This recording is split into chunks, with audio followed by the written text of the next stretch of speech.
If you're planning to start a trucking business and you don't have a plan written down on paper, you're not really planning anything, are you? You're dreaming. Dreaming is great, but anyone can dream about owning a business. Few people are actually going to act on it. I'm Caroline, your trucking business professor here at the Bobtail Help Desk, and my goal is to help your trucking business thrive. If that sounds good to you, subscribe to the channel. Okay, let's talk about creating a business plan for your new trucking company. At the simplest level, a business plan contains these three pieces of information: business goals, a strategy for achieving those goals, and data that suggests the strategy will work. So here are 6 questions that you should be answering in your business plan so that it fits your needs. First, what is your business trying to accomplish? I don't just mean revenue projections, how much money you want to make, although that should be part of it. We'll talk about it later. Readers of your business plan should understand what type of freight you plan to haul and what customers you plan to serve. You might answer this question in an executive summary, a mission statement, or a list of business services. A narrative answer or a couple of sentences is a great place to start. For example, I've been a company driver for 10 years and I've identified a few underserved lanes I'd like to cover with my own fleet. Okay, so now you know what you're going to do. The second question is, why are you going to do it? Understanding the underlying motivations of why you want to start your business can help you create goals along the way. Maybe you live near a big manufacturing hub and you've noticed the struggle of creating really strong inbound and outbound logistics lanes. Maybe you grew up in a farming family and experienced the really high prices of shipping refrigerated freight. You don't need to write a novel. Just explaining why you're opening your company can show the essential nature of your business and what makes it unique. Next question, who is your target audience? This question can be answered in your market research and should include some demographic information about the clients you plan to serve. Maybe you've discovered a local niche, a business hub that's underserved in trucking. In that case, you may have a very specific client in mind. Or are you an owner-operator planning to work on the spot market? Even then, you can still narrow down your customer base by rates, lanes, and freight type. Speaking of lanes, your geographical area is also an important thing to know in your business plan. That takes us to the next question. Number 4,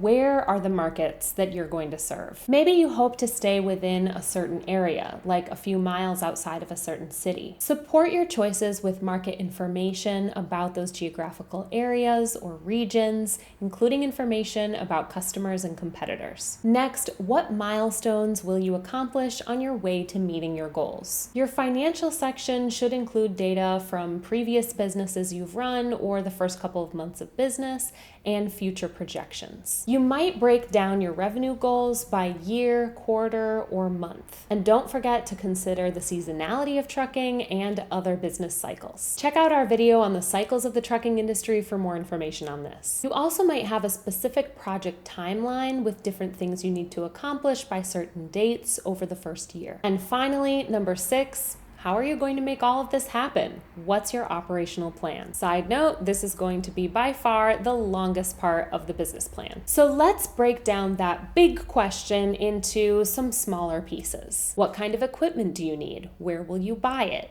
How will you book loads? How will you store the contact information of your customers? How will you avoid scams and fraud? What workers do you need? What skills should they have? How are you going to manage your finances? How will you grow your business once it's established? And of course, the big one, how much money do you need to start and operate your business? Let's take some time to talk about that last one. There's no standard set of figures that defines success or failure in the trucking business. Every business is different. In very general terms, it can take anywhere from $5,000 to $30,000 or more to start a trucking business. Here's how that breaks down: legal entity registration, DOT registration, truck down payment, trailer, insurance down payment, heavy vehicle use tax, international registration plan credentials, and your electronic logging device. Of course, there may be other costs here and there, but these are the main ones you'll find. And again, that's just the beginning, just what you need to start.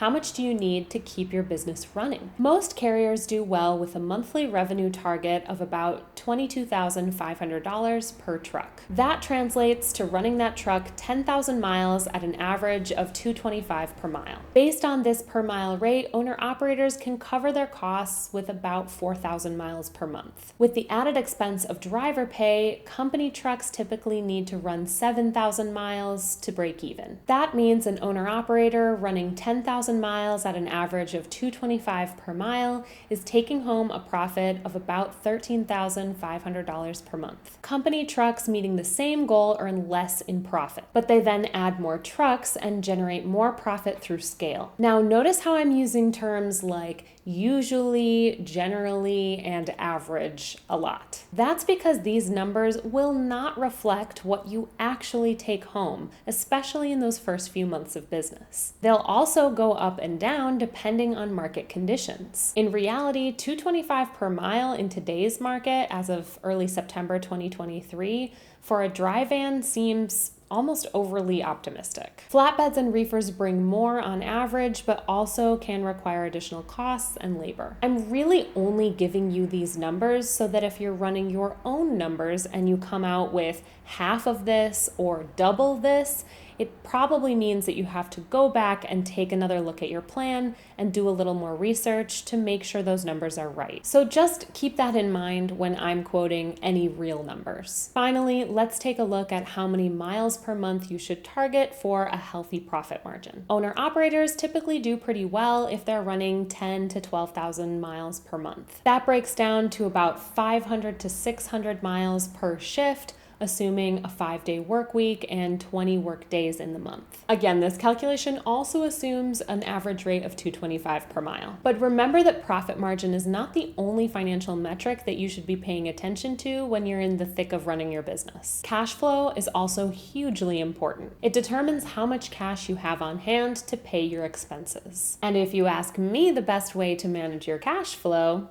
Bobtail's factoring service, of course. If you've already watched our videos, you know what's coming. Bobtail's factoring service gets you paid quickly and easily with no long-term contracts and no hidden fees. If you want to learn more about our fabulous factoring service, head over to bobtail.com. There are so many resources available to you that you can use to make planning your business and operating it a little bit easier. A lot of those resources are listed in the article we wrote for the blog on our website. And our blog itself serves as a great resource to you for all of your trucking business needs. I hope you found this video useful. If you did, give it a like and subscribe to our channel. And don't forget to join our Facebook group, the Bobtail Help Desk, where you can get your industry questions answered by the experts at Bobtail. And I'll see you in the next video.